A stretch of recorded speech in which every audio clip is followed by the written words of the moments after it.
24 TV-ին շարունակում է աշխատանքը, տաղավարում այսօր իմ հյուրն է, Արթունենք նախաձեռնության համակարգող Նարեկ Մալյանը։ Բարև ձեզ, պարոն Մալյան, շնորհակալ եմ մեզ հյուրընկալվելու համար։ Ես եմ շնորհակալ հրավերի համար։ Նախ խոսենք ազգային ժողովում Նիկոլ Փաշինյանին անվստահություն հայտնելու գործընթացի մասին, արդյոք ավարտվել է իմպիչմենտի գործընթացը, դեռ չսկսված, այսպես ասած, Դավիթ Համբարձումյանի ազատազրկմամբ արդյոք փակուղիային իրավիճակ ստեղծվեց։ Չգիտեմ ինչու է ձեր մոտ այնպես տպավորություն, որ ավարտվել է, բայց այդ մասին հայտարարություններ եղել են, որ Դավիթ Համբարձումյանը շարունակում է մնալ իմպիչմենտի միասնական թեկնածու ընդդիմության, օրենքը որևիցե կերպով չի արգելում, քանի որ Դավիթ Համբարձումյանի մասով դեռևս չկա ուժի մեջ մտած դատավճիռ, իսկ առջևում դեռ երկու ատյան կա բողոքարկելու, այնպես որ այդ երկու ատյանի բողոքարկումից հետո նոր դատավճիռը ուժի մեջ կմտնի, իսկ մենք նաև ակնկալում ենք, որ երկու ատյաններում մենք ի վերջո արդարություն կգտնենք Դավիթ Համբարձումյանի մասով, որպես առանձին անհատ քաղբանտարկյալ էս բային, իսկ իմպիչմենտի մասով բացարձակ որևէ խոչընդոտ, որևէ խնդիր չկա կապված Դավիթ Համբարձումյանի ձերբակալության։ Բայց ամեն դեպքում առաջ չի գնում գործը։ Այսինքն ԿՊՍ չեն միանում պատգամավորներ, ինչ որ ընթացք չեն տեսնում։ Ես ճիշտ ասած բազմաթիվ անգամ ասել եմ եւ էլի չեմ հոգնի նորից կկրկնեմ, process-ը ունի իր փուլերը, հա։ Չգիտեմ ով է այդ 1000 անգամ ներողություն ձեզ նկատի ունեմ, ով այդ հիմար միտքը ներմուծել, որ հիմա մենք գտնվում ենք այն փուլում, որ ԿՊԱ-կաները պետք է միանան, բայց դա ամենևին այդպես չի, մենք նման հայտարարություն չենք արել, որ այն պարզ պատճառով, որ ԿՊԱ-կանների հետ բանակցությունները իրանք ավելի ուրիշ տակտիկա եւ ստրատեգիա ենթադրող գործընթաց են, այսինքն նույն կերպ չես կարող բանակցել, ենթադրենք ընդդիմադիր պատգամավորների հետ կամ այսպես կոչված անկախ պատգամավորների հետ եւ նույն կերպ չես կարող բանակցել ԿՊԱ-կանների հետ։ Փուլերը հետեւյալն են, որոնց անշեղորեն մենք հետևելով գնում ենք։ Առաջին փուլ դա պարլամենտական ընդդիմության, այսինքն իրենց ընդդիմադիր համարող բոլոր պատգամավորների միասնականությունն է իմպիչմենտի շուրջ, ինչին արդեն հասել ենք։ Հաջորդը անկախ, այսպես կոչված անկախ պատգամավորների դիրքորոշման ճշտգրտումն է խնդրի շուրջ։ Ես այս երկրորդ կետին սա ավելի մանրամասն կանոնադառնամ, որովհետև հենց այդ կետում ենք մենք հիմա գտնվում։ Դրանից հետո արդեն համահայկական, համահայաստանյան ընդդիմադիր միասնականության ստեղծումն է եւ հանրային պահանջի արդեն ձևակերպումն է փողոցի տեսքով, այս կետին հեսա եւս էլի մանրամասն կանոնադառնամ կներկայացնեմ ինչ փուլում են գտնվում եւ դրա այդ համահայկական միասնականության եւ արդեն տեսանելի պահանջի արդեն արկայության դեպքում նոր ԿՊԱ-կանների հետ բանակցություններ են ԿՊԱ-կան այս պահի դրությամբ ես շատ եմ լսում, հա, տարբեր տաղավարներում, որ գոնե մի ԿՊԱ-կան, գոնե 3 ԿՊԱ-կան եւ այլն։ Այս պահի դրությամբ եւ ոչ միայն այս պահի, դեռ շատ վաղուց ես ծանոթ եմ ԿՊԱ-կանների անձամբ, ովքեր մեղմ ասած դեմ չեն իմպիչմենտին, բայց նրանց թիվը բավարար չի, որպեսզի նրանք բացահայտ մտնեն թեմայի մեջ։ ԿՊԱ-կաների միացումը լինելու է մի անգամ, ովքեր դեմ չեն։ Ինչ։ Ներկա ԿՊԱ-կաններ։ Այո։ Ոչ թե Հովիկ Աղազարյանն ու Ասլանյանը։ Չէ։ Նրանք էլ ԿՊԱ-կաններ, հեսա նմանած առանձին կանոնադառնանք այսպես կոչված անկախների։ ԿՊԱ-կանները պետք է միանան մեկ անգամ եւ այսպես ասած բլոկային համակարգով, որպեսզի այդ գործը ավարտին հասցվի։ Եթե հիմա այդ ԿՊԱ-կանները ովքեր որ կողմ են իմպիչմենտին, նրանց թիվը ցավոք սրտի մեծ չի, այսինքն բավարար չի, նույնիսկ բավարարի կեսն էլ չի, ասենց անկեղծ ձեր մոտ ասեմ։ Եթե այդ ԿՊԱ-կանները ուղղակի այս պահին բացահայտվեն, առանց իմ նշած կետերի հաջորդականության, քայլերի հաջորդականության, նրանց մի քանի ժամում կսպասվի, ասենք նույն Դավիթ Համբարձումյանի ճակատագիրը, Բագրատ Սրբազանի ճակատագիրը, Միքայել Աճապահյանի ճակատագիրը, ասենց կարող ենք շատ երկար թվարկել այդ։ Այսինքն ռեպրեսիոն գործիքները իրանք շատ հստակ եւ կտրուկ աշխատում են։ իմաստ չի ունենա, այսինքն մենք չենք ունենա impeachment, կունենանք մի քանի հատ կալանավորված այսպես ԿՊ նախքին արդեն այդ պահիդրությամբ ԿՊ-ական падգամավորներ։ Այնպես որ քալեր երթականություն դա է։ Հիմա անդրադառնամ անկախ այսպես կոչված անկախ падգամավոր։ Հովիկ Աղազյանը վերջերս նշել, որ իրենք կողմ են, բայց որոշ հարցեր պետք է պարզաբանվի, ըստ էության նաև պաշտոնների մասին էր խոսում ժամանակավոր կառավարությունը, որ իրենք պաշտոններ ունենան եւ նույնիսկ իրենք որոշեն այդ կազմը։ Այո։ Բայց անկախ падգամավոր, այսպես կոչված անկախ, ինչի՞ եմ անդադ ասում, այսպես կոչված, որտեղ սահմանադրությունը չի նախատեսում անկախ падգամավորի ինստիտուտ։ Նրանց կարգավիճակը նաև այս գործընթացի արդյունքում պետքա որոշվի։ Իրանք ի վերջո падգամավորը պայմանական դուրս գա Հայաստան կամ պատիվ ունեմ դաշինքից եւ միանա ԿՊ դաշինքին խմբակցությանը։ Կարող է լինի տենց բան։ Եվ հակառակը կարող է լինի։ ԿՊ-ից դուրս գա միանա Հայաստան խմբակցությանը կամ պատիվ ունեմ։ Սակայն падգամավորը չի կարող դուրս գալ խմբակցությունից ու ոչ մի տեղ չգնալ, տենց լինել է անկախ սահմանադրությունը նման հնարավորություն չի ընձեռնում։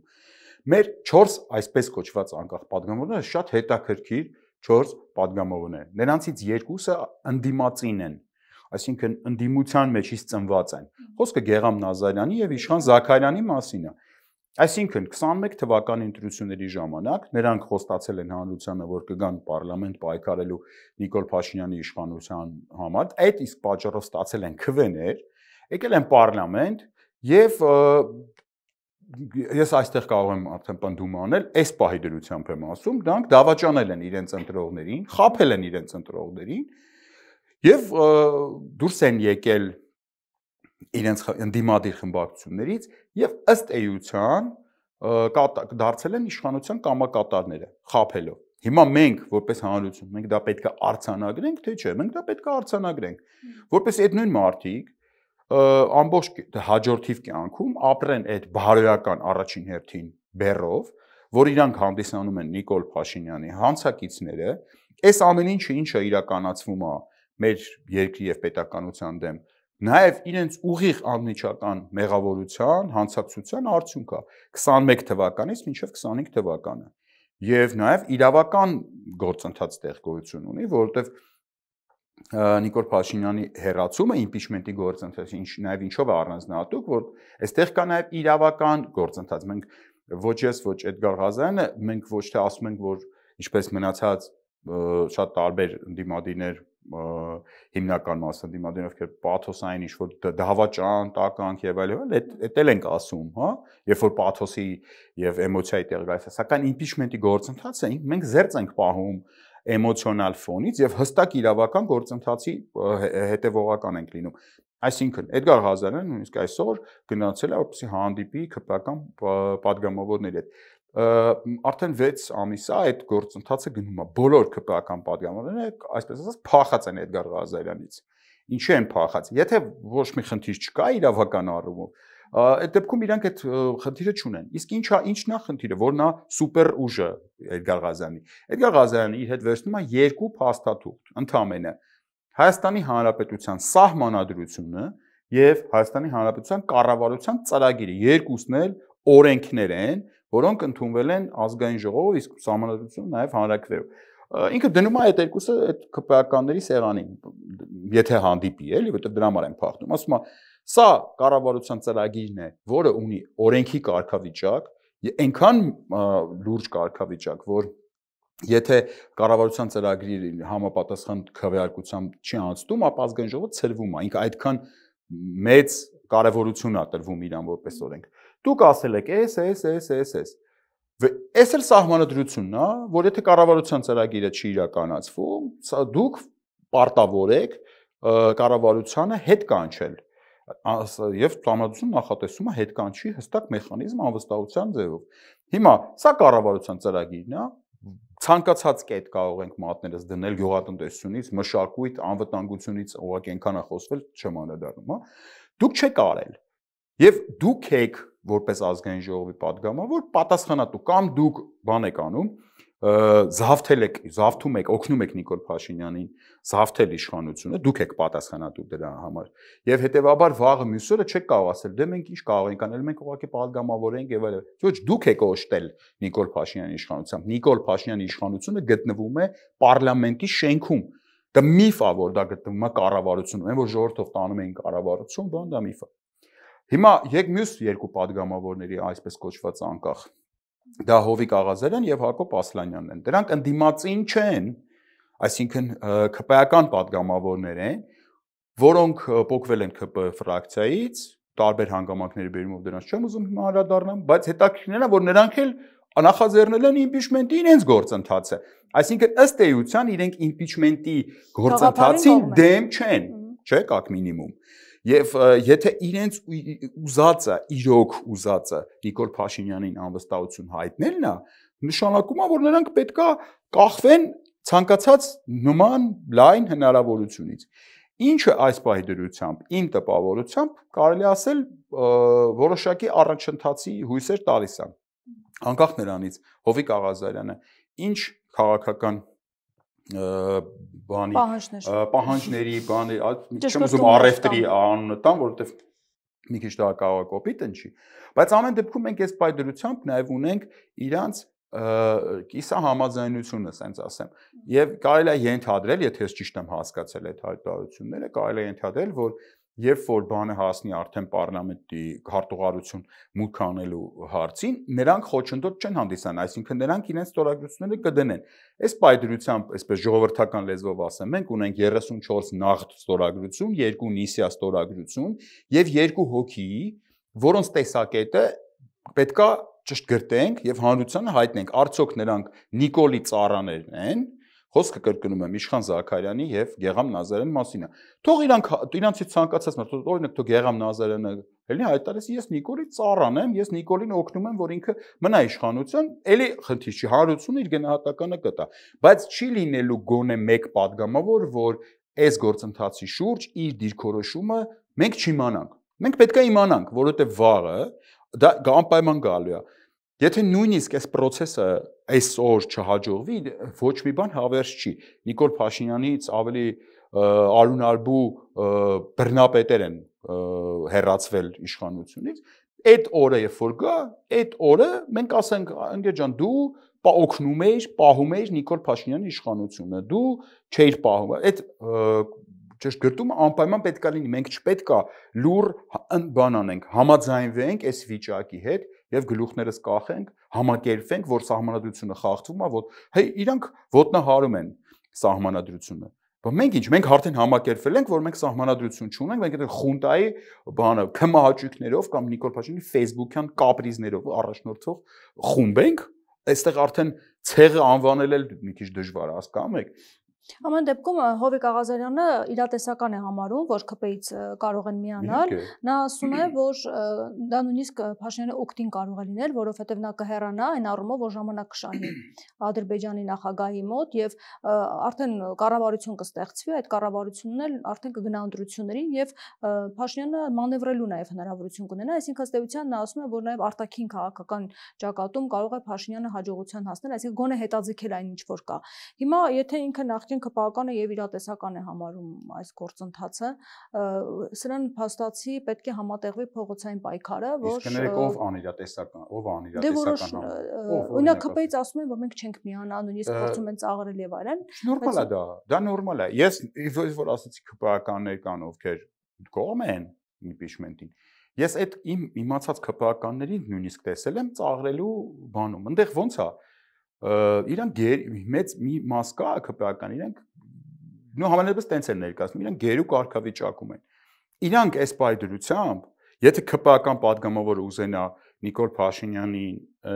դեմ դուրս գա, ինքը այդ հնարավորությունը չունի։ Իսկ ինչի չունի։ Հիմա անդրադառնանք այն մյուս կետին, որը ասացի անդրադառնանք հանրային մեծ ճնշմանը, փողոցին, որը պետքա նախորդի իմպիչմենտի գործընթացին եւ ԿՊ-ականների միանալու։ Այսինքն նրանքի մտավախությունն է, որ կարող են միանալ եւ հետո լինել միայնակ։ Դա նորմալ մտավախություն է, Հայմինե ջան։ Ես չեմ կարող այդ մարդկանց խաբեմ։ Ինչքան էլ ես ԿՊ-ականների նկատմամբ ունեմ որոշակի վերաբերմունք, բայց ես չեմ կարող ինձ թույլ տալ մարդկանց ուղակի ինչ որ քմահաճույքի բանով խափեմ, ասեմ, որ ես կարող եմ ձեր անվտանգությունը ապահովել, այդ եւ ինչի կհասնեմ դրանով, եթե իմանամ ինչ որ բանի կհասնեմ, հարց չկա։ Կրկնում եմ, այդ դեպքում մենք ունենանք մի 4-5 կամ 6-7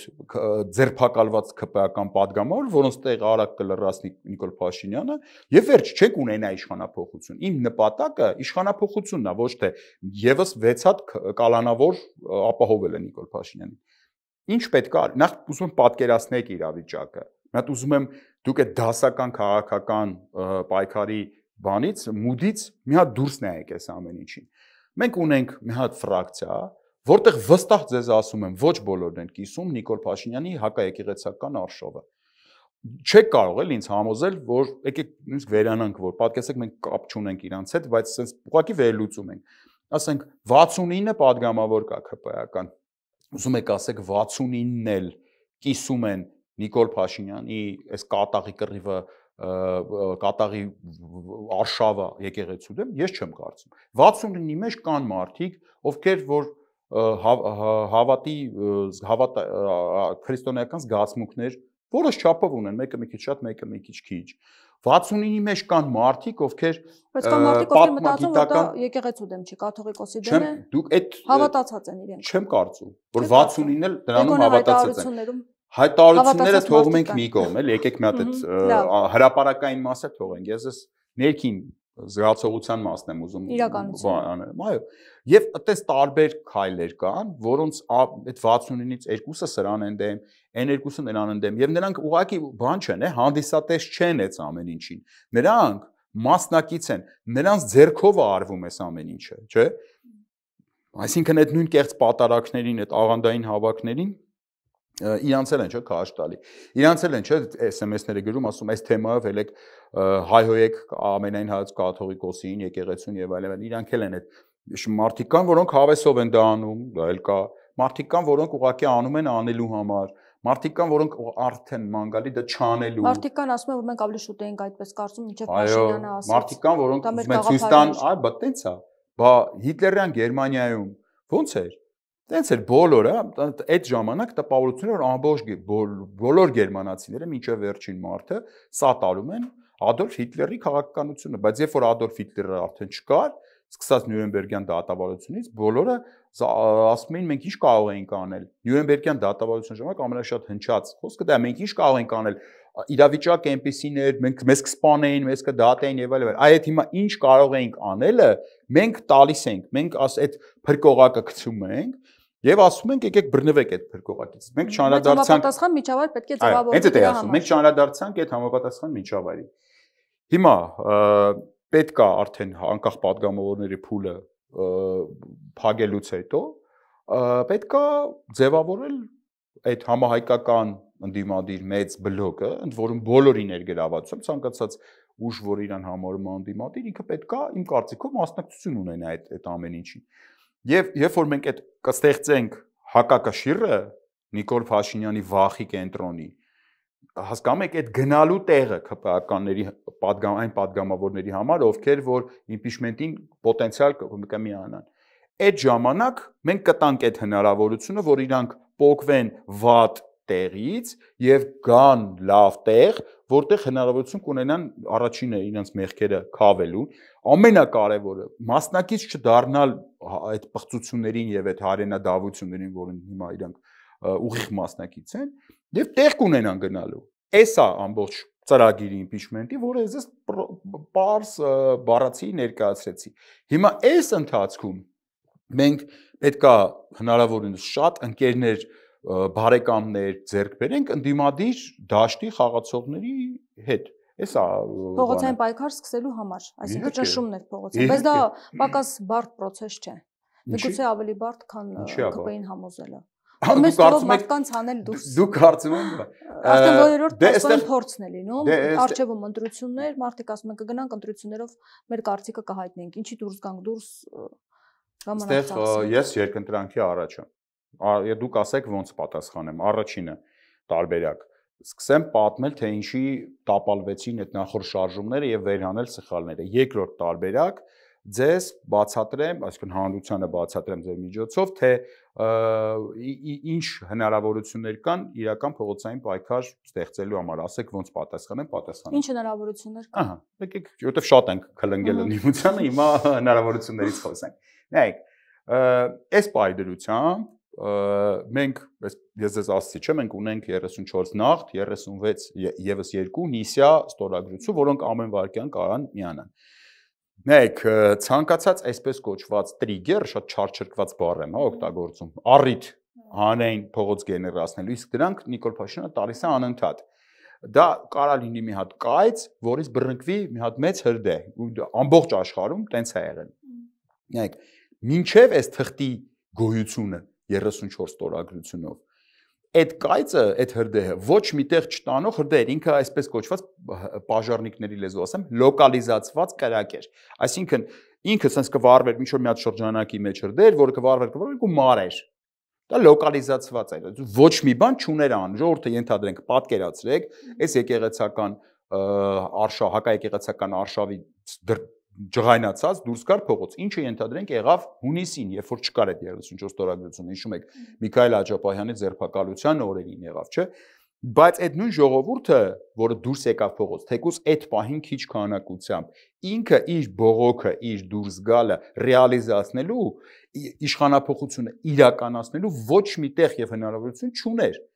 Այս պահին կա թուղթ 34 ստորագրությունով, հատ-հատ խոնարհվում են բոլոր այն մարդկանց առաջ, ովքեր որ ստորագրել են այդ թուղթը եւ նախ վերջապես նախաձեռնել են impeachment-ի գործընթաց, բոլորի մասին է խոսքը։ Հիմա մենք ունենք մի հատ թուղթ։ Ցանկացած հրդեհ արդեն լոկալիզացված չի։ Այսինքն ցանկացած կրակ ինքը կարա արդեն դուրս գա իր սահմաններից եւ այդ թղթի շնորհիվ հասնի մինչեւ պարլամենտ։ Այդ ժամանակ շատ տխուր իրավիճակ կստեղծվի այս իշխանության համար։ Սա վերջին 5 տարվա մեջ աննախադեպ իրավիճակ է, սա զսպաշապիկ է, այս պայդրությամբ միակ առաջին անգամ 5 տարվա մեջ իրական զսպաշապիկն է, որը իշխանությունը իհարկե ինքը ամուր չի, իհարկե ինքը պինդ չի, իհարկե կարելի ցանկալի լինել 40, 50, 60 ստորագրություն, բայց այս պայդրությամբ նույնիսկ 34 + 2 ստորագրությունները իրանք զսպաշապիկ են, որովհետև եթե մեծ քանակի մարդիկ ինչ որ բանից վրթովված դուրս գան փողոց, այդ պայդրությամբ Հովիկ Աղազարյանն էլ մի կողմ կթողնի իր տարաձայնությունները։ Միգուցե, եթե տեխնացուի հետ խնդիր ունեն, չնայած Հովիկ Աղազարյանը մի քանի անգամ ասել է, որ խնդիր չունի, միգուցե չգիտեմ, այդ սաղ կարելի է այդ տեխնիկական հարցերը արագ լուծել եւ այդ թուղթը տանել պարլամենտ, այդ ժողովրդի հետ միասին, սենց այդ թուղթը ձեռներս գնանք պարլամենտ, մուտք անենք, հələ տեսնենք այդ ով է այդ ԿՊԱ-կանը, ով որ պատրաստ է մեռնի, պայմանական մեռնի, էլի ոչ թե իրական մահվամասի չի, բանի է, հանուն Նիկոլ Փաշինյանի։ Այդ ով է այդ ԿՊԱ-կանը, որը ավելի գաղափարական նիկոլական է, որ նաև չկա գաղափար այդպես նիկոլիզմ, էլի, այսպես չկա որի համար հանուն հնարավոր լինի ինքնազոհություն գնալ։ Այդ ով է այդ ԿՊԱ-կանը։ Ես կուզենամ տեսնեմ այդ ԿՊԱ-կանին։ Գիտեք, եթե մենք պատկերացնում ենք այտենց, որ մենք գնում ենք ԿՊԱ-կանին, ասում ենք, խնդրում եմ, էլի մի հատ ստորագրի, էլի, խնդրում եմ, այդպես չի լինելու։ Ոչ մեկ չի ստորագրելու։ Ու ճիշտ կանեն, այս պայդրությամբ սխալ չեն անի, որովհետև մենք չենք հələ չունենք այդ վախի կենտրոնը։ Իսկ այդ կենտրոնը, այսպես կոչված վախի, դա հիմա կարա ձևավորվի a բնական ճանապարհով, այսինքն Նիկոլ Փաշինյանից զզված, հոգնած, ժողովրդի ինչ որ կայծից, ոնց որ աշխարհի տարբեր կետերում եւ բազմաթիվ անգամ եղել է, բռնկվի այդ կարակը մի անգամից տարածի, ընդ որում ստեղ էլ շատ կարևոր է նշել, որ հանգարց մեր ընդդիմադիր ճակերտավոր որոշ ընդդիմադիրներ այդ կրակը չօգնեն հանգցնել Նիկոլ Փաշինյանը, ոնց որ արել են մի քանի անգամ։ То есть եթե տենց օրգանիկ թողենք, ինքը արագ կարա տարածվի։ Եվ երկրորդը այդ ուղղությամբ ձեռնարկեր քայլեր։ Այսինքն ոչ թե կենտրոնանալ նստել սպասել ընտրություններին, որը ըստ էության 21 թվից հետո ընտրություններից անմիջապես հետո դրանով է զբաղված եղել ընդդիմությունը մինչև հիմա, այլ այդ ուղղությամբ կոնկրետ ուղղություններով իրականացնել նախապատրաստություններ, քայլեր եւ այլ եւ այլ եւ այլն։ Ցավոք սրտի երկրորդ տարբերակը մի քիչ ավելի բարդ է, մի քիչ, բայց անհնար չի, որովհետեւ ընդդիմությունը բաժանված է խմբերի, որոնք ունեն իրենց խմբային շահերը, այդ խմբերն էլ ունեն իրենց այսպես պոճուրիկ լիդերիկները, ովքեր ամեն մեկը իրենց Նապոլեոնա երևակայում ու եսիմինչ, եւ իրանց համար ընդդիմադիր շատ ուժերի համար այն իշխանափոխությունը, որով իրանք անձամբ չեն գալիս իշխանություն, իրանք դա խանգարելու են դրանք, խանգարում են եւ կխանգարեն։ Այսինքն իրանք իշխանափոխություն միայն պատկերացնում են, երբ որ իրանք են փոխարինում Նիկոլ Փաշինյանին։ Ցավոք սրտի, այս ու այլ բազմաթիվ խնդիրներ ընդդիմության ներսում կան, որոնք պետք է հաղթահարվեն։ Այս պահին ընդդիմությունում ծանրության կենտրոնի փոփոխություններ է նաև տեղի ունենում։ Այս պայդրությամբ Ռոբերտ Քոչարյանի դերակատարումը հավասարացված է 0-ին ընդդիմության շրջանում, դե որովհետև Ռոբերտ Քոչարյանի վերջին կռվանը ընդդիմադիր ֆլագմանի դերում մնալու համար դա Հայաստան խմբակցություններ 28 падգամավորներն էին, որոնցով նա մոտ 4 ամիս առաջադրումից իսկ ընդհանրապես մոտ 7 ամիս դիմադրեց եւ փորձում էր այնպես անել, որ այդ ստորագրությունները թղթի տակ չհայտնվեն։ Ի վերջո համաձայնվեցին։ Այո, ի վերջո, որովհետեւ արդեն այս ամեն ինչը, այս impeachment-ի process-ը ես հղում եմ անում, ենթադրում եմ, որ նաև այդ գիտակցաբար է եղել այդ որոշումը, այսինքն ես ողջունում եմ այդ որոշումը եւ կրկնում եմ շնորհակալություն եմ հայտնում բոլոր падգամավորներին, ովքեր միացել են այդ ստորագրությանը։ Մի կողմ եմ թողում, որ իրանք դա պետք է անեին, որ ոչ ես, ոչ այդ Գաղազյանը պիտի չբզենք, այդ սա թողում եմ մի կողմ, անցյալը թողում եմ մի կողմ։ Բայց ինչ որ պահից սկսած, այս ամեն ինչը տեղի էր ունենում իրենց հեղինակազրկման հաշվին, այսինքն այդ մարդիկ ամեն օրվա դրությամբ հեղինակազրկվում էին չմիանալով, իրենց ստորագրությունները չդնելով, ենթադրում եմ ինչ որ փուլում եղել է այդ, եւ թե կար ինչ որ կապրիզ չմիանանք, որովհետեւ ես իմիջ բան, ընթացքում իրանք հասկացան, որ այս ամեն ինչը բացի Նիկոլ Փաշինյանին հեռացնելուց այլ որևէ նպատակ չունի եւ չի կարող ունենալ, այսինքն սա Նիկոլ Փաշինյանին հեռացնելու միակ, կրկնում եմ, միակ ճանապարհն է, ուրիշ ճանապարհ այս բանի չկա, ուղղակի չկա, գոյություն չունի։ Եվ եթե դու որպես ընդդիմադիր դուրս ես գալիս, որ սա աղետ է, երբ որ ձեր տունը ասենք պաժար անգնում, դու չես սպասում, չէ՞ որ 26 թվին ընտրություն կլինի կհանգցնես այդ պաժարը, դու հանգցնում ես հենց հիմա։ Հիմա եթե դու հելում հայտարարում ես, որ քո տունը հրդեհվել է, պաժար անգ է, դու էլ չես կարող դրան հաջորդիվ ասես դե եկեք սպասենք մի տարի հետո ընտրություններ են։ Դեռ նույնիսկ 2 տարի առաջ ընտրությունից արդեն դիրքավորվում էին ընտրություններին։ Ընտրությունները թողան մասնակցեք, նախ դրանք իրար հակասող բաներ չեն impeachment-ը եւ ընտրությունները։ Հիմա դուք պատրաստում եք փաստորեն եւ այդ անկախ падգամավորների հետ կոնսուլտացիաներ եւ նաեւ փողոցային պայքարով։ Ոչ միայն պատրաստում ենք, արդեն դա անում ենք։ Այս ձերբակալության հատվածը Աշոտ Անսպասելի եւ Դավիթ Համբարձումյանի բանտում հայտնվելու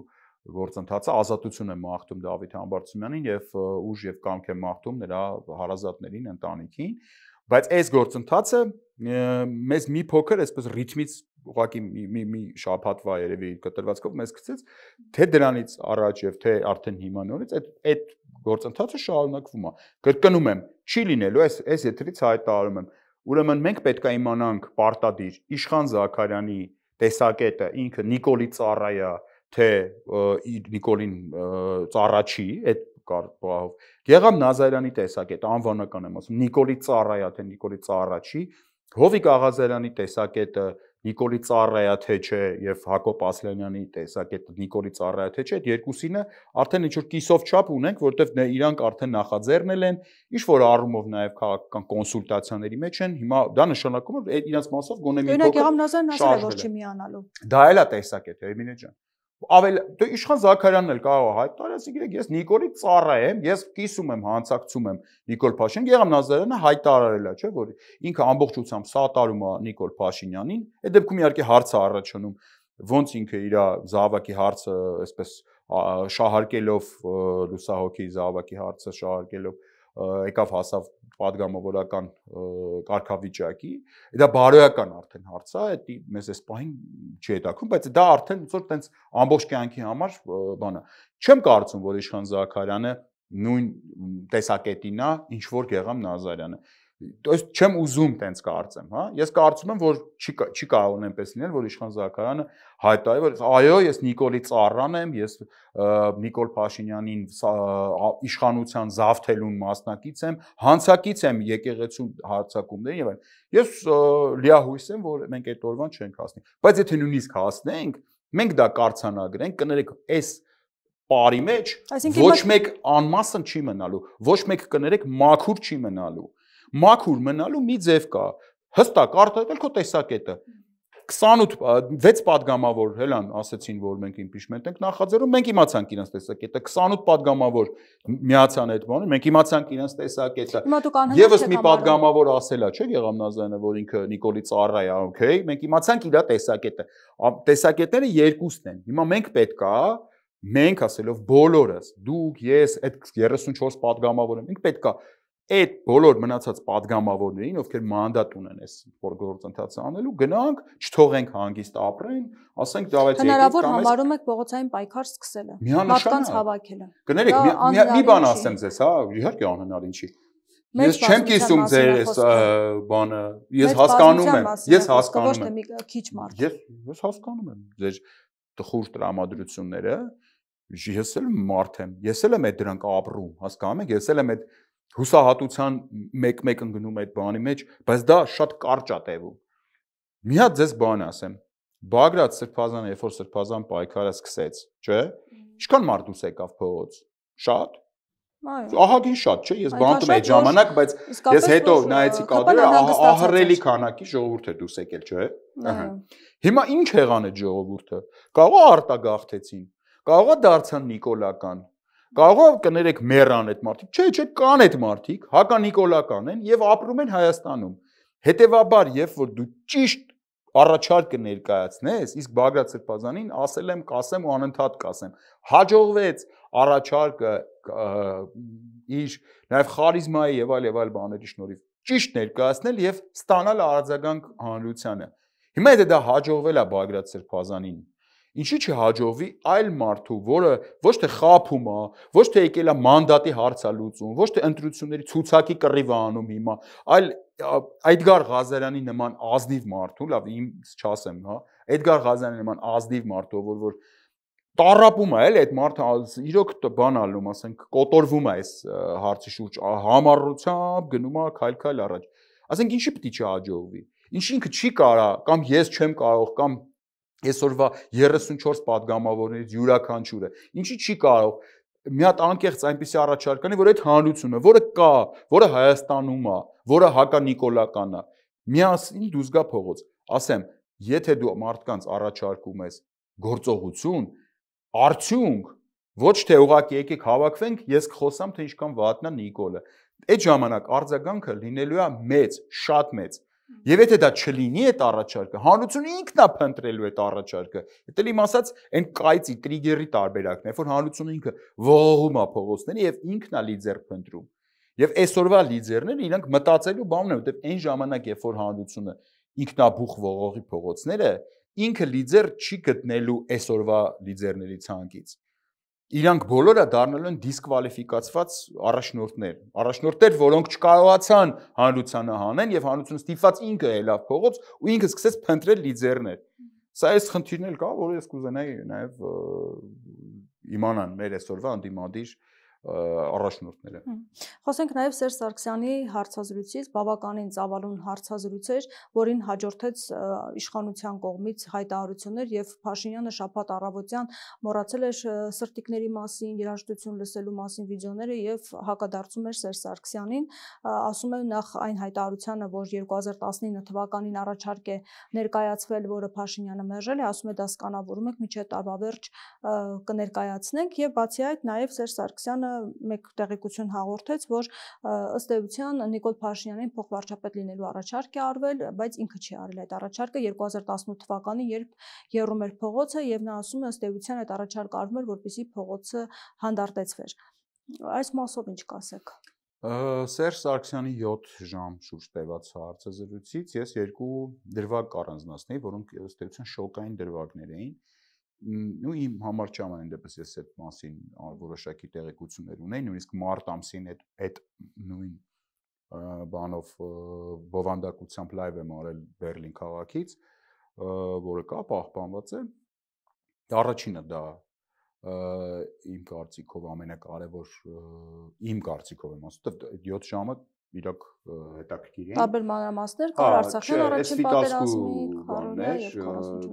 հատվածներ, որ Սվիտասկին այստեղ որպես ուղղակի միջնորդ լսող մարդ է հիշատակվում, որ Նիկոլ Փաշինյանը Սվիտասկիի հետ անկեղծացել եւ ասել է, որ իր հետ քաղաքական առևտրի մեջ են մտել իշխանությունից այն ժամանակվա իշխանությունից որոշ մարդիկ։ Այստեղ գիտեք մի հատ հայկական հեքիաթ կա, մուլտֆիլմն էլ կա, հա, երբ որ թագավորը այդ աղքատի շորերը հագնում գնում է քաղաք պտտվելու, հանդիպում է մի հատ իմաստունի, որով հիանում է եւ ասում է, որ արի ես քեզ կդարձնեմ այս երկրի երկրորդ մարդը, ասում է շնորհակալ եմ թագավորն ապրած կենաս, բայց ո՞նց իմացավ ես թագավորն եմ, ես աղքատի շորերով եմ, ասում եմ, որտեվ դու չէիր կարող ինձ դարձնել երկրորդ մարդ, եթե ինքդ առաջինը չլինեիր։ Սա այս մասն է, այսինքն առաջարկ անողը ըստ էության մարդ է եղել, որ նման հնարավորություն գոնե առնվազն իրականում ռեալ ունեցել են։ Ես կամ դուք չեք կարող Նիկոլ Փաշինյանին փոխվարչապետի պաշտոն առաջարկել։ Բայց նպատակը եղել է որպեսզի փողոցը հանդարտեցվի։ Ոչ։ Բայց Սերժ Սարգսյանն այդպես մեկնաբանել։ Չէ, Սերժ Սարգսյանը չի մեկնաբանել, որ նպատակը եղել է փողոցը հանդարտել։ Ինքը ասաց, որ փողոցը հանդարտեցնելու դիմաց, այսինքն ոչ թե նպատակն է եղել, այլ առևտրի ոնց որ մի կողմում եղել է փողոց, չէ, դրանք շատ տարբեր բաներ են, հիմա կարող ասեմ ձեզ ավելի։ Իսկ միգուցե ենթադրենք այդ մարդու անունը դնենք Սալվադորը Տեսիո, որ հայտնի կերպարը Կնքահայրը ֆիլմից, ով որ գնում է Բարզինի ընտանիքի հետ բանակցության առաջարկով, որպեսզի Մայքլ Կորլեոնեին սպանի։ Ենթադրենք անունը անվանենք դնենք Տեսիո, որպեսզի կոնկրետ անուն չտանք։ Իսկ միգուցե Տեսիոն,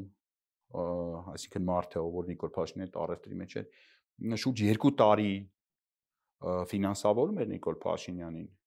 Իսկ միգուցե Տեսիոն գտնվում էր Նիկոլ Փաշինյանի, շուրջ 2 տարի գտնվում էր Նիկոլ Փաշինյանի հոգատարության, հոգացության ներքո։ Իսկ միգուցե Տեսիոն ինքն էր ֆինանսավորել այդ ցույցերը։ Իսկ միգուցե Տեսիոն պայմանավորվածություն էր Նիկոլ Փաշինյանի հետ, որ երբ որ ցույցերը արդեն կհասնեն կիզակետին եւ արդեն Նիկոլ Փաշինյանը հատելով օրենքի սահմանը կձերբակալվի, դրանից հետո ինքը կմտնի Սերժ Սարգսյանի մոտ եւ իշխանություն կուզի նրանից։ Իսկ միգուցե այդ ամեն ինչը արված էր նրա համար, որպեսի ընդ որում Սերժ Սարգսյանը իմ կարծիքով ամբողջությամբ նաեւ չասեց,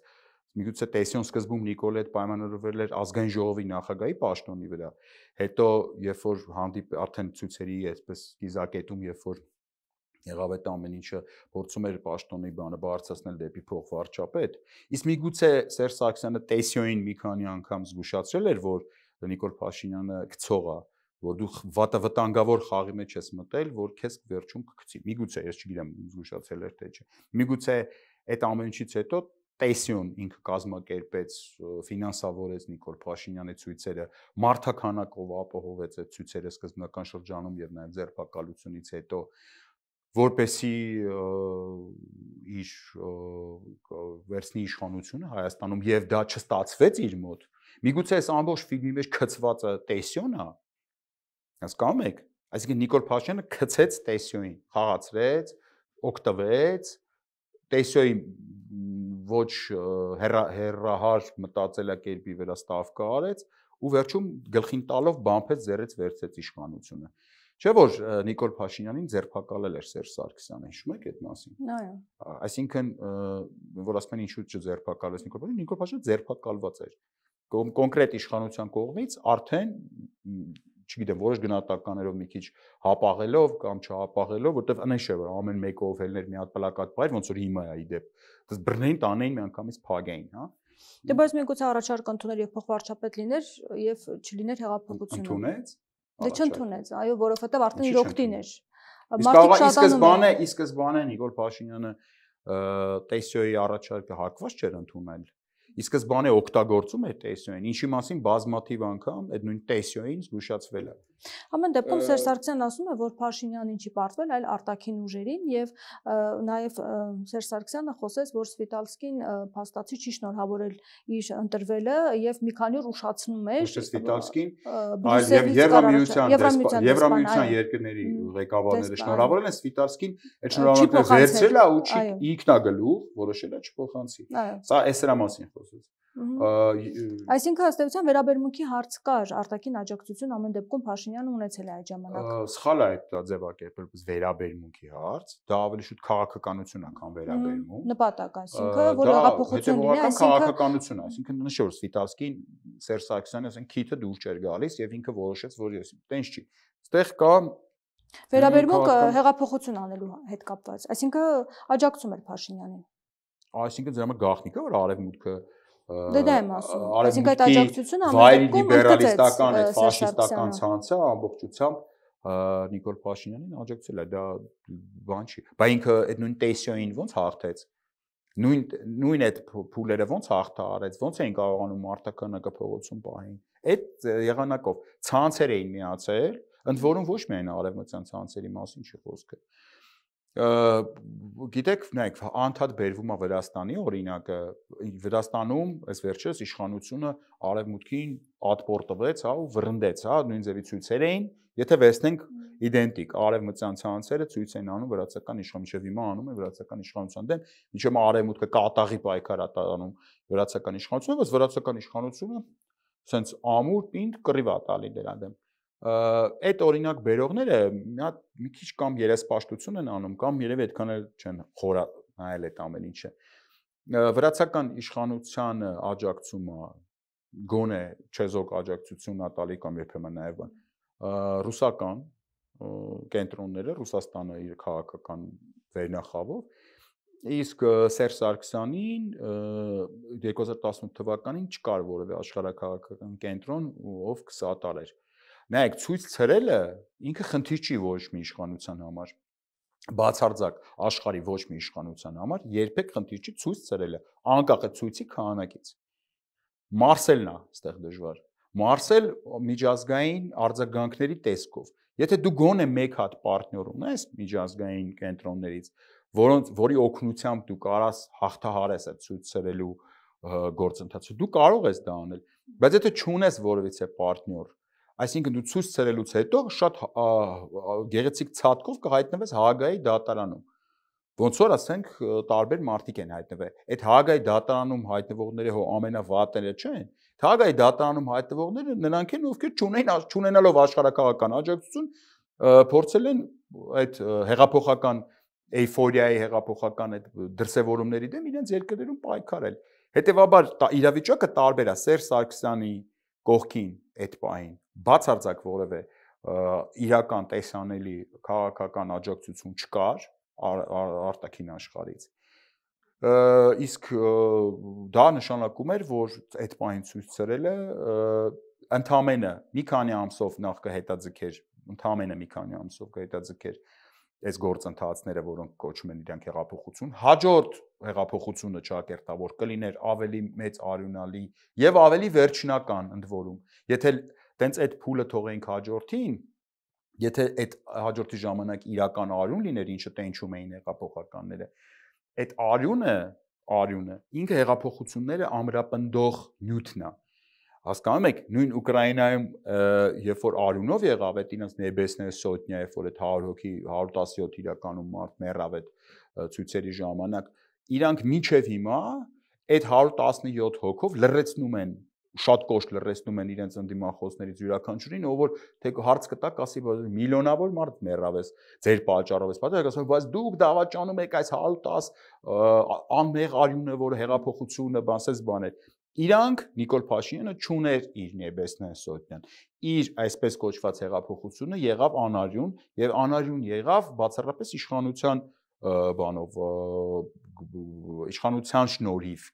որտեղ շահագրգռված էր Նիկոլը, որ արյուն լիներ, շահագրգռված չէր իշխանությունը, որ արյուն լինի։ Այսինքն, այստեղ որ ասում անարյուն, թավշա, ես իմիջ բան, այդ իրա ամագը չի էլի։ Արյուն թափում են։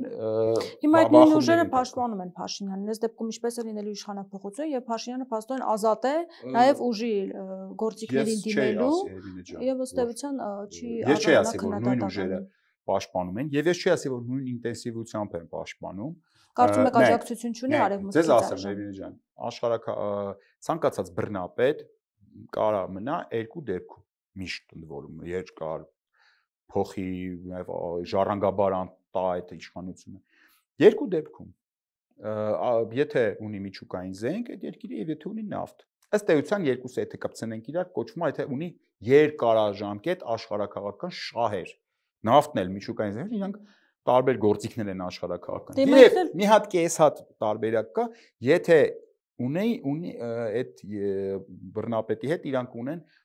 կարճ աշխարհակաղակական ժամանակավոր այսպես ասած շահեր, այտենց մի կայարանից մյուսը пассажир են, էլի, այսինքն հիմա չունեն այդ կարճ շահերը, կարծում նայեք, Նիկոլ Փաշինյանը, եթե ուզում եք այտենց ավելի բարձր, Նիկոլ Փաշինյանի իշխանությունը պահպանում է Էրդողանը։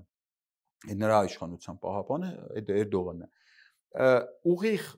չի արևմուտքի աջակցությունը Նիկոլ Փաշինյանին։ Այսպես ասած Էրդողանի խաթրը ինքը պայմանական է սաղ ասեմ, հա ինքը գնացել է Էրդողանին ասել է, ցավը տանեմ, դե ինձնից լավին պետք է ճարեք, ըստեղ Հայաստանում իշխանություն լինի, ինչ ուզեք տա։ Էրդողանը պայմանական եմ սա այս երկխոսությունը, ասել է չէ, դե որ չէ, ամեն ինչ արեք, այնտեղ բնա Պուտինի հետ խոսա, Թրամփի հետ խոսա, քո ազդեցությունը, դե չէ որ Էրդողանի ազդեցությունը քաշը անհամեմատ մեծ է, քան 100 հատ Նիկոլ Փաշինյանի, չէ։ Այսինքն թե 100 հատ Նիկոլ Փաշինյան գա Պուտինից բան ուզի, կարա 100 հատ մերժում լինի, բայց կարող է Էրդողանը իր կշիռ օգտագործելով ստանա այդ։ Էրդողանը, այսպես դարել է միջնորդ տարբեր աշխարհակաղակական կենտրոնների համար, իրենց ենթադրենք 10 խաչելկաները, որոնք իրանք աշխարհակաղակական կենտրոններում ներկայացնում են, այդ 10 խաչելկաները ինչ որ մի հարցում բավարար են, ենթադրենք Ռուսաստանի ցանկությունը, արանքում սեղմում են Նիկոլ Փաշինյանի այստեղ մնալու հեռանկարը, բայց ինտենսիվությունը գնալով իջնում է, որովհետև իջնում է Էրդողանի քաղաքական կշիռը աշխարհում։ Էրդողանը 2 տարի առաջվա Էրդողանը չի, 2 տարի առաջվա Էրդողանը ասես ձեռը խփել սեղան, Նիկոլը կմնար հավերժ։ Հիմա ահագին իր քաղաքական կշիռը աշխարհում իջել է։ Էրդողանը 2 տարի առաջ ավելի ծանրակշիռ քաղաքական գործիչ էր աշխարհում համարվում, քան Բայդենը, Միացյալ Նահանգների նախագահը։ Հիմա այդպես չի։ Ռուսաստանը նաև հստակ սկսել է հասկանալ, որ էսենց շարունակելու դեպքում անդառնալիորեն կորցնում է Հարավային Կովկասը։ Հարավային Կովկասի կորուստից հետո անմիջապես գալու է Հյուսիսային Կովկասի կորուստը։ Չբացատրեմ ինչ ոնց է, որտեղ ընդեղ էլ ամեն ինչ տենց այդքան էլ հարց չի։ Եվ մեկ էլ կարող աշկերտը թարթեն բացեն, տեսնեն, որ ՌԴ սահմանը բանում է, Վոլգոգրադ քաղաքի տակով է անցնում, նախկին Ստալինգրադ։ Հասկանում եք, այսինքն Ռոստովով է անցնում, էլի այդ սահմանը հասել է այնտեղ իրանց։ Իսկ Հարավային Կովկասը դա ընդհանրապես Կովկասի յուրացումը,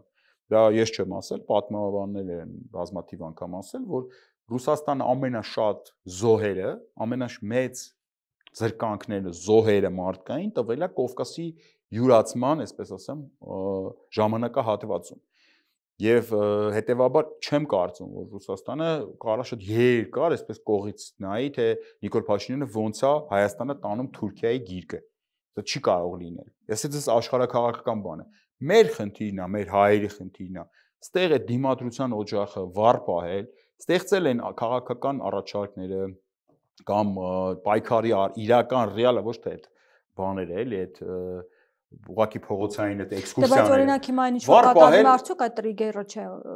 թեև մի քիչ եկեղեցին այդպես անվանելը ճիշտ չի, բայց ամեն դեպքում եկեղեցու թեման, որը Փաշինյանը հետևողականորեն առաջ է տանում եւ փաստորեն ամեն կիրակի հավաք է անում Փաշինյանը, արդյոք սա պատճառ չէ սկսելու այդ շարժումը։ Եկեղեցու դեմ իր զազրելի արշավը եւ իր նոր աղանդի հիմնավորումը միանշանակ այո այդ տրիգերն է, բայց իր ձեր ասած այդ պատարակները, այդ շրջիկ կրկեսի սկզբունքով, որ ինքը շաբաթը մեկ ինչ որ մի եկեղեցում ինչ որ ցիրկ շապիտոյի սկզբունքով ինչ որ տենց պատարակների է ճակերտավոր գնում, ինքը ծիծաղալու է արդեն։ Իրականում ինքը թողում է հանրության մոտ այդ շրջիկ կրկեսի տպավորությունը։ Բայց ինքը նպատակով առաջ է գնում, հաջորդը լինելու է վեհավը։ Ինքը արդեն ինքը տապալվել է եկեղեցու դեմ պայքարում, ես ձեզ հիմա արձանագրում եմ 3-րդ փորձից չկարողացավ գոնե 1000 մարդ իր այդ աղանդավորական այդ գաղափարի շուրջ հավաքի։ 3-րդ փորձից օգտագործելով վարչական ռեսուրս ընդհուպ մինչև կառավարության անդամներին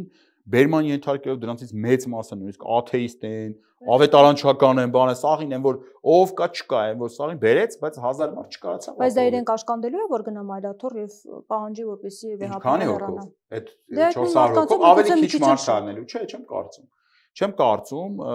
ինքը արդեն ես կարող եմ արդեն արձանագրել, որ հիշում եք ինքը ինչ էր ասում, ասում էր բան հոկտեմբեր նոյեմբեր ամսին ես կանեմ ուր է արդեն նոյեմբերը սա հոկտեմբերը անցավ չկա նոյեմբերն էլ վերջ համալ ինքը 500 մարդ չկա հավաքի իր այդ կրկեսի համար չեմ կարծում այսինքն այլ մեթոդներ է դիմելու եթե դա չի հաջողվում ինքը մի բանում այսպես ասեմ սխալ հաշվարկ ունի քանի որ ինքը հերոյ է հավատքից ընդ որում իր այդ ասած այդ հիմարագույն միտքը դա լիբերալների միտքն է որ ինձ պետք չի միջնորդ իմ եւ Աստծու միջև։ Դա իրականում բոլոր աղանդները, ես մի քիչ կարևոր նաև ուսումնասիրել եմ այդ հատվածը, իրանց խոսույթը սկսում է դրանից։ Այսինքն, երբ որ իրանք մարդավորսության են դուրս գալի, հոգեվորսության են դուրս գալի, աղանդավորները, ցանկացած աղանդավորի հետ կարող եք,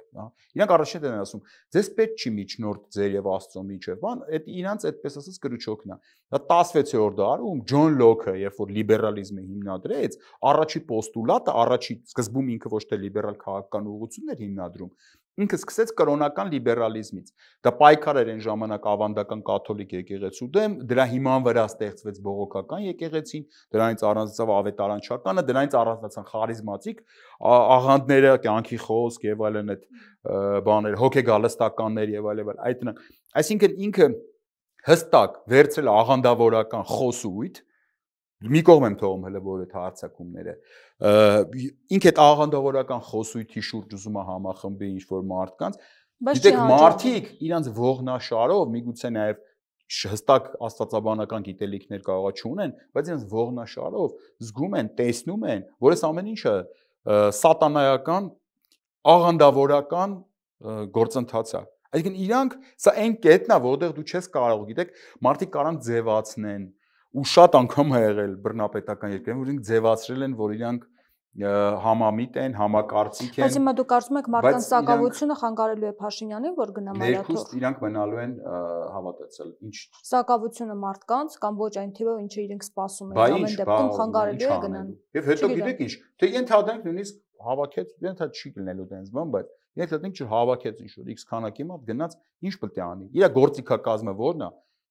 Չգիտենք, այսքան տեսել ենք, չէ, 7 տարի կալանավորել է ձերբակալում, նույն Հրայր Թովմասյանի մասով չենք տեսել, ես չենք ապրել էսի։ Հրայր Թովմասյանի սանիկներին էին ձերբակալում, Հրայր Թովմասյանի հոր վրա էին քրեական գործառույթություն, չգիտեմ, տաղու վրա,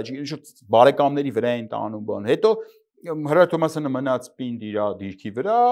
մինչև որ ինքը արդեն հասկացավ, որ չի կարա ջարդել, օրենքի փոփոխությունները, զարտուղի բաներ արեց, բայց այս պարագայում չի կարա այդ փոփոխություններ անի, որովհետև եկեղեցական կանոնագրքի վրա ինքը ազդեցություն չունի։ Եկեղեցու կանոնագիրքը ինքը եկեղեցական ժողովի ըստ էության նաև եկեղեցին պարակտել չի։ Այո, ինքը ստեղ եթե կաթոլիկոսը, եթե վեհապարը դիմանա, իսկ ես տեսնում եմ, որ ինքը ամուր է իր ոտքերի վրա կանգնած, երկար կյանք մեր վեհապար Հայրապետի, դիմանա մինչև վերջ ինքը անզոր է վեհապար Հայրապետի դեմ։ Նույնիսկ եթե կալանավորի, ինքը դա ուղղակի արձանագրելու իր պարտությունը վեհապար Հայրապետի նկատմամբ։ Իսկ եթե վեհապար Հայրապետը խոսքը իր ասի կամ թեկուզ ակնարկի կամ հորդոր մի մարդու պես, այ դա կարա լինի այն տրիգերը, հիմա ես ասում եմ։ Պարտադիր է կաթողիկոսն ասի, որ գնա կաջակցեք։ Իմ կարծիքով կաթողիկոսի խոսքը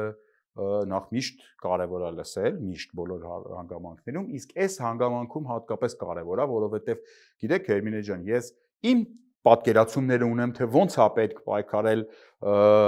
եկեղեցու համար։ Դուք ձերը ունեք, մյուսը իրանը ունի, եթե չլինի կոնկրետ հստակ, այսպես ասեմ, գոնե ուղղորդում, գոնե հորդոր, ամեն մեկը իր պատկերացումով կսկսի պայքարել, իսկ միգուցե այդ պայքարից ավելի շատ վնաս կրի եկեղեցին, քան թե օգուտ։ Եվ ամենակարևորը, եկեղեցին հալածանքների մեջ ավելի զորանում է եկեղեցին։ Դա միշտ է տենց եղել։ Ուժեղանում է, զորանում է։ Հենց որ ես կարող եմ արձանագրել, որ եկեղեցու դեմ իր արշավը տապալվել է, նա պարտվել է եկեղեցուն, մնացածը արդեն կյանքը ցույց կտա, կտեսնենք։ Շնորհակալ եմ Ես եմ շնորհակալ։ Զրուցակիցս Արթուն ենք շարժման համակարգող Նարեկ Մալյաններ։ Շարունակեք մեզ հետևել, կհանդիպենք։